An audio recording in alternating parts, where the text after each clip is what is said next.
The historical aspects of Restoration Age. Restoration refers to the restoration of the monarchy when Charles II was restored to the throne of England following an 11-year Commonwealth period during which the country was governed by the Parliament under the direction of the Puritan general Oliver Cromwell. This period starts in 1660 and ended in 1775. This political event brought a lot of changes in the literary, scientific, and cultural life of Britain. The Restoration period began with the political instability due to the religious diversity and political affiliation differences. Restoration of Charles II tried to ensure political stability as the monarchy and the parliament supported each other and shared authority. On 4th April 1660, Charles II issued a Declaration of Breda.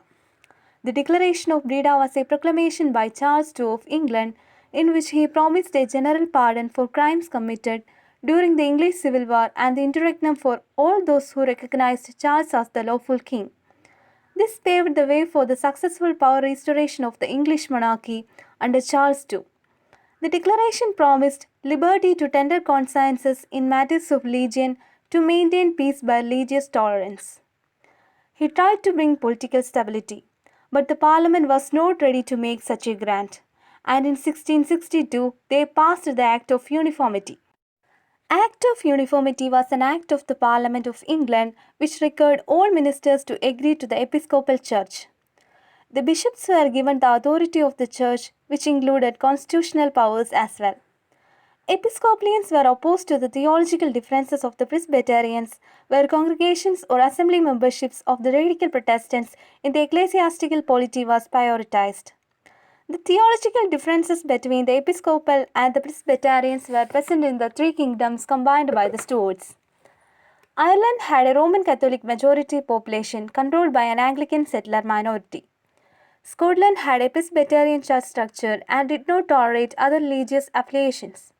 And though England had an Episcopal church, many supporting Presbyterians and Catholics were also present. Parliament's 1662 Act of Uniformity excluded both the radical Protestants and the Roman Catholics. Though King Charles II tried to reject the act, the Parliament made it law in 1663. This process created a new category of Protestants. They came to be known as dissenters because they descended from the Episcopalian structure of English Church. The Uniformity Act didn't give equal right to all people. Political and religious differences were not accepted. Charles II wanted to extend support and toleration to the Roman Catholics. He had even made a secret alliance of the Treaty of Dover with the Roman Catholic King of France, which put the religious orientation of the English monarchy at stake. Explosion crisis. In 1673, just 10 years after the Act of Uniformity, Parliament passed the Test Act. As per the Test Act, Roman Catholics and dissenters were excluded from government, offices, and authority. One of those who relinquished their position rather than forswear their Catholicism was none other than James, the Duke of York, brother of Charles II, an avowed Catholic since 1617 and to be the next King of England. People feared that the Duke of York might be an agent of Catholic Rome. In 1678, Titus Dates came forward saying he had been witness to a conspiracy known as Popish plot developed by the Jesuits to bring Roman Catholic back to English throne. It was a well-told story and not true, which took massive pop burning in crowds. Anthony Ashley Cooper, the first east of Shaftesbury and a member of Wings, saw this development as an opportunity to make sure that next monarchy could not be Catholic since 1679. He put forward an exclusion act that would have exclude James and Roman Catholics. Three times between 1679 and 1681, Shaftesbury's Wings majority passed exclusion bills, only rejected by Charles II. But in 1681, the story of Popish collapsed. East of Shaftesbury fled to Holland and died in 1683. In 1685, Charles II died. After Charles, his brother James II became the King of England. James was a Roman Catholic. He tried to practice Roman Catholic ideas and he appointed army officials as Catholics in variation of Test Act. He has its own way of ruling. Suspended Test Act. Diverse religious ideologies came into exist. By 1687, James II has issued a Declaration of Indulgence. As per the Act, religious free thinking and diversity were promoted out, so there were free participation in church.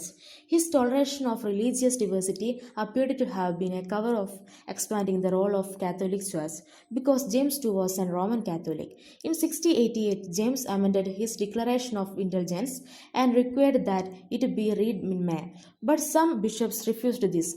Put on trial for that refusal, they were acquitted. This showed disagreement to the king. The public didn't support religious affiliation as part of church activities. The Glorious Revolution. James' wife, Queen Mary, gave birth to a son in June 1688 called James Francis Ewart. James II, he would be declared that his son will be a Roman Catholic. Then he determination that his son would be the familiar not only participated in the exclusion crisis of late 1670s and early 1680s, but the difference between the exclusion crisis and the Civil War make the event of 1688. Then they are known as the Glorious Revolution. The exclusion crisis no longer just the wings in opposition to the monarchy. At that time, even the Tories, defenders of Stuart monarchy, could not accept James' approach. After that, there was thus agreement across the political spectrum, and James had gone too far at that time. The crisis which led to the Civil War of 1640s on June 30th. 7 members of the House Lord opposed to James II invited William of Orange and his wife Mary Stuart interference in English political party. By December,